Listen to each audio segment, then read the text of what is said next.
and crew members down there. There's Big Mike Roberts and Ken Mazzina, Matt Simmons, Shane Wilson, and Mark Davenport down there celebrating. Phil Surgeon, the crew chief, Brandon McReynolds on top of the building here for the spotting duties. And here is your champion, Charlotte Motor Speedway, your Coca-Cola 600 winner. How about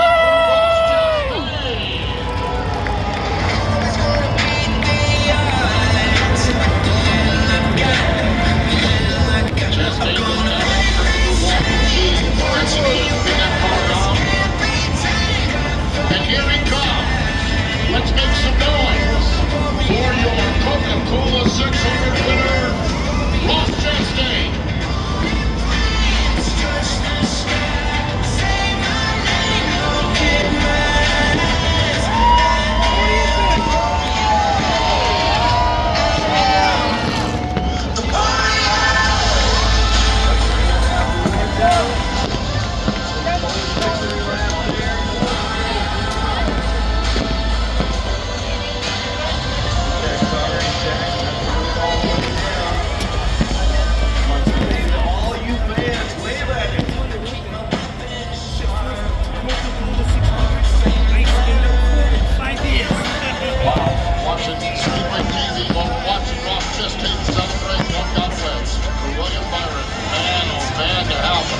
Led so many laps, but in the waiting laps with Ross Chastain, those beyond the infield around the backstretch, lose the champion as he rolled by all the way around the racetrack.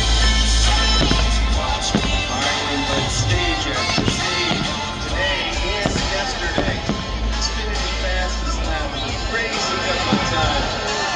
Everything in the race. This guy, a historic race from last to first. Over the last 6 races, Ross Chastain's finishing position has been an average of nearly 18 better than his starting spot. He blew that 18-spot average because it's a 40. And he put a 40 up. Started 40th and finished third. His average starting position to finishing position has been just under 18 better with the finish. This one was a 40. So Ross Chastain, here it comes again. Now the smoke show. The smoke show from Ross Chastain. Burn that motherfucker down!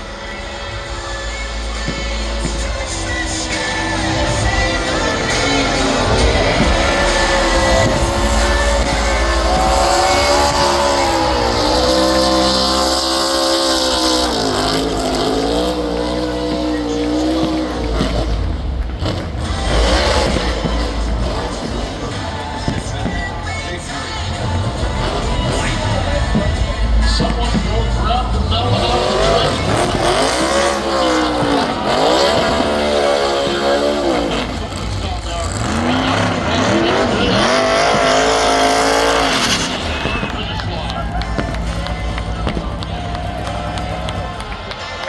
And there he is, coming to a stop. Bringing that car in, taking off some of the safety gear. The steering wheel comes off. The helmet coming off as he goes up top. Charlotte Motor Speedway. Your Coca-Cola. Yeah, boy! There is Ross Chastain. Bust that motherfucker belly!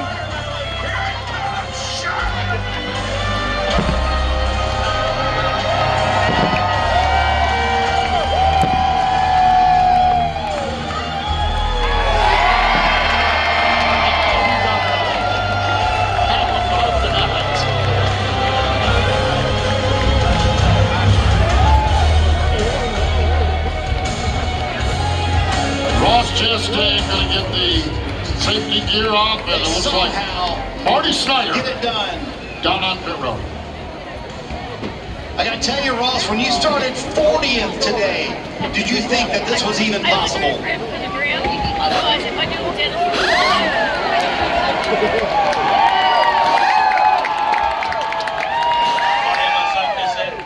You should.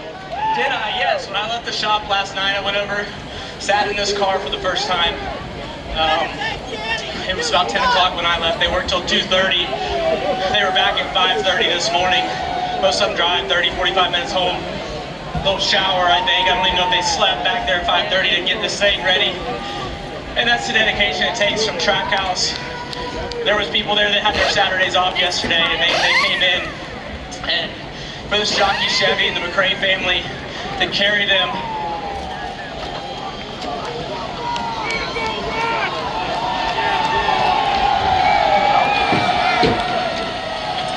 You got his picture. He was riding with me, Mr. McRae.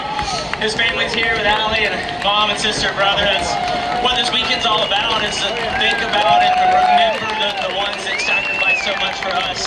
Al Neese, my truck team owner, Marine veteran, so happy to drive for him. Thought we were gonna get one on Friday night, but for tonight, Trackhouse, Team Chevy, Busch Light, the Moose,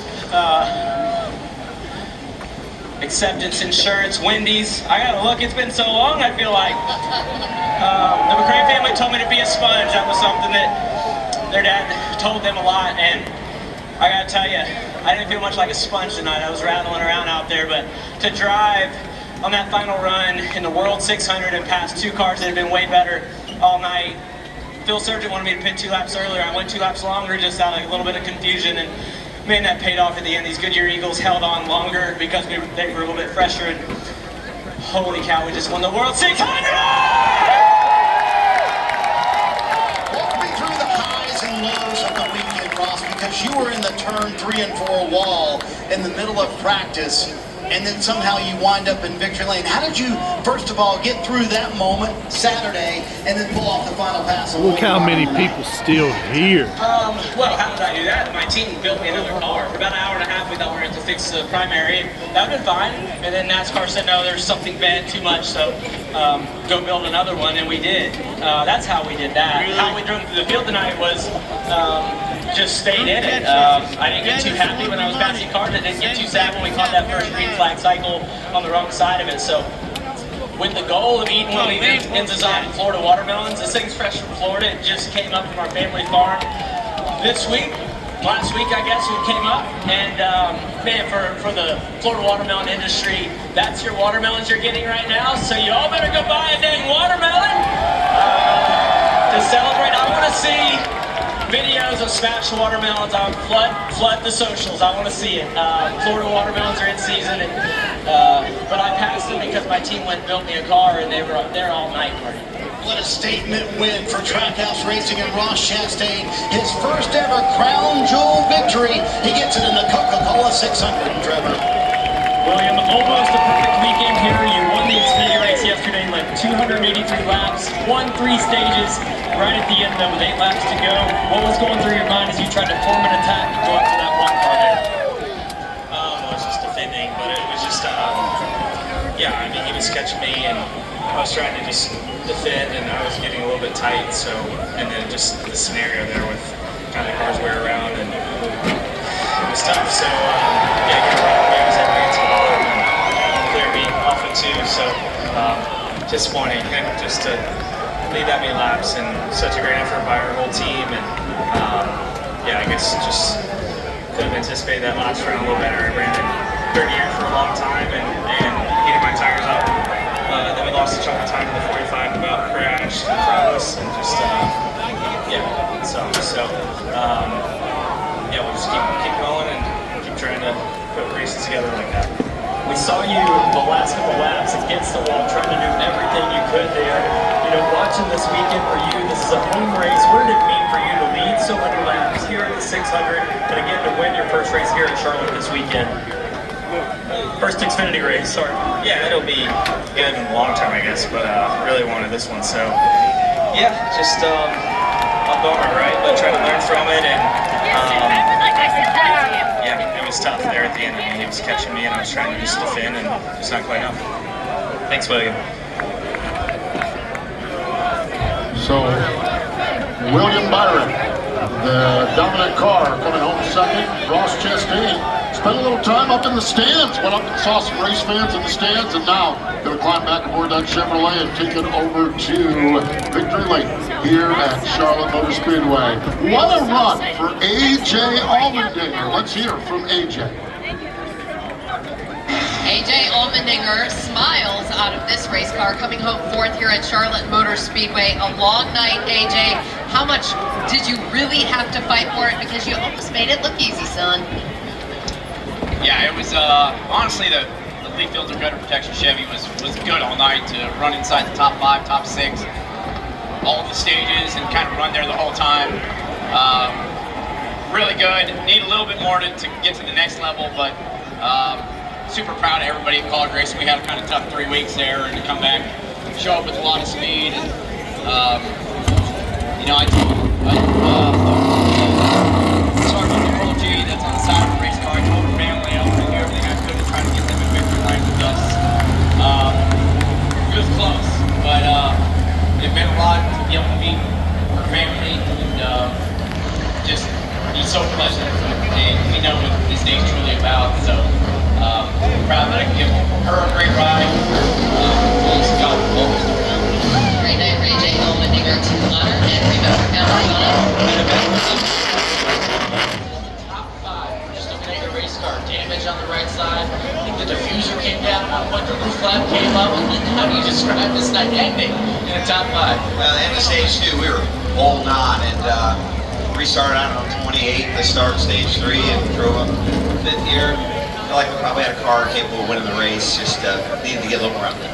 Right, you're still happy with the top 5 after 600 miles. Brad Keselowski gets it done. When you've been training. Chase Briscoe comes home third here at Charlotte Motor Speedway. I really had to fight for that one. Chase started from the pole tonight, coming home third. What was the hardest part of those 600 miles for you? Just trying to get our track position back. I mean, we started on the pole there, but we had a penalty that first pit stop, and it, you know, put us behind, and just really kept coming from behind over and over and over again. We didn't really get to the top 10 until probably 100 or so to go, and our car was really, really good. Just didn't really get the opportunity to show it. So, yeah, I don't know. We weren't good enough, I don't think, to win, but we probably finished about where we should have. So, yeah, a lot harder work than it probably needed to be, but overall we're definitely trending in the right direction, and hopefully can just continue to build on it. And a solid weekend for Chase Briscoe, coming home third. So there you hear from our top 5 finishers here, and Ross Chastain's going to make his way to victory lane here for the trophy presentation. Coca-Cola 600. Well, the Xfinity fastest lap was all throughout the race, and Denny Hamlin finally ended up with it. 183.880 miles per hour, your Xfinity fastest lap on the Coca-Cola 600. William Byron and Carson Hocevar finished second and third. The bonus goes from the Xfinity fastest lap. And speaking of Denny Hamlin, let's hear from him. Denny Hamlin finishes 16th after a fueling issue on the last stop, left him short of gas for the final run. Denny, how do you come to terms with it? Well, you can't change the results, so you have to live with it.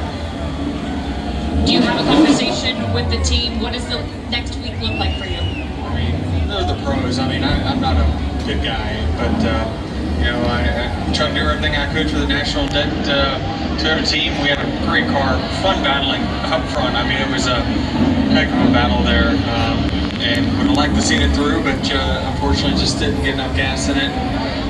Had to come back in. 53 laps led tonight for Denny Hamlin.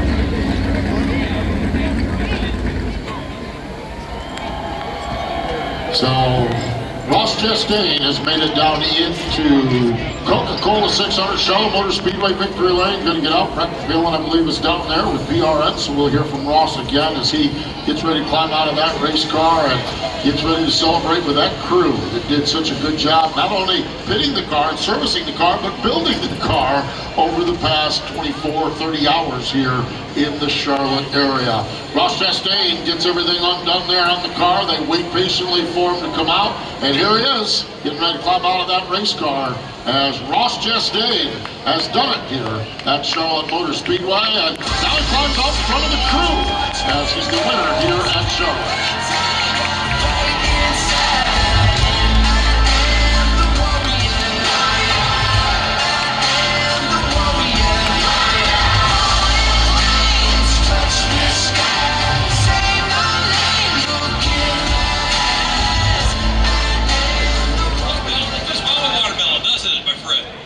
Watermelon free race, Busch Light after the race.